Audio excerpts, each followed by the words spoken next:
Très estimé monsieur, quand j'ai dit dans ma dernière lettre que ce qui fait que nous ne sommes pas excusables, c'est que nous sommes en la puissance de Dieu comme l'argile entre les mains du potier, j'entendais par là que nul ne peut accuser Dieu de lui avoir donné une nature faible ou une âme sans vigueur.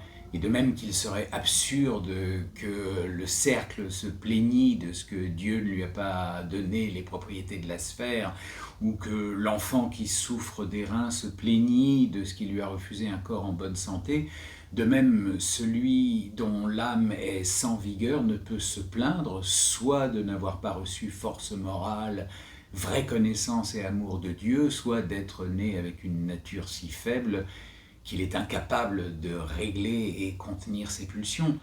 En effet, rien n'est compris dans la nature de chaque chose que ce qui résulte par nécessité de la cause qui l'a produit. Or que telle personne est une âme forte, c'est ce qui n'est point compris dans sa nature, et nul ne peut contester, à moins de nier expérience et raison, qu'il ne dépend pas plus de nous d'avoir un corps vigoureux que de posséder une âme saine.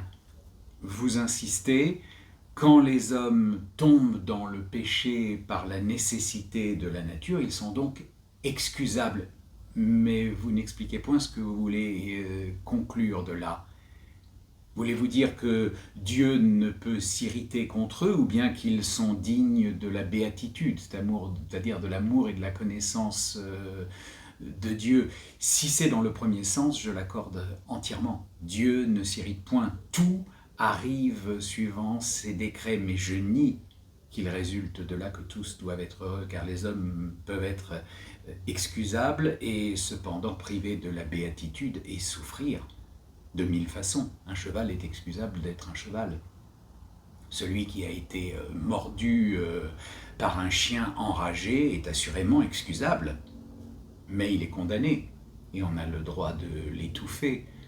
Celui qui ne peut gouverner ses pulsions ni les contenir par la crainte des lois, quoiqu'excusable par la faiblesse de sa nature, ne peut jouir de la paix de l'âme et de la connaissance et de l'amour de Dieu. Et il est nécessaire de le punir. Et je ne crois pas indispensable d'ajouter que l'Écriture sainte, quand elle nous présente Dieu irrité contre les pécheurs, ou tel qu'un juge qui voit, pèse et estime à leur prix les actions des hommes, l'Écriture parle un langage humain et se proportionne aux opinions du vulgaire, car son objet n'est point d'enseigner la philosophie, et elle veut faire des êtres obéissants, et non des hommes capables de juger. D'ailleurs, je ne vois pas en quoi je situerais la puissance de Dieu et la science des hommes dans le même registre, sous prétexte de considérer la foi dans les miracles et l'ignorance des hommes comme des choses équivalentes. Du reste, je prends comme vous, au sens littéral, la passion, la mort et l'ensevelissement de Jésus. C'est seulement sa résurrection que j'interprète au sens allégorique.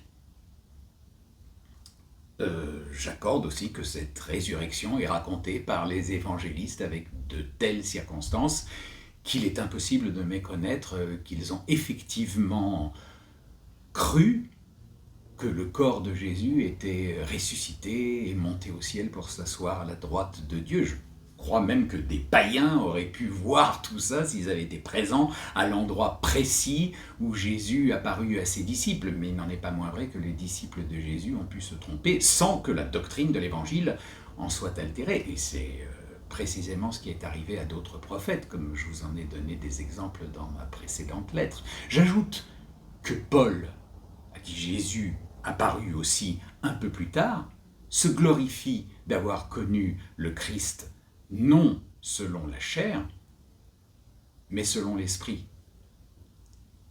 Je vous fais de très grands compliments pour les livres du très noble monsieur Boyle, et j'attends que vous me fassiez savoir à l'occasion de quoi s'occupe présentement la Société royale. Portez-vous bien, très cher monsieur. Croyez-moi de tout mon zèle et de toute mon affection, votre Baruch de Spinoza.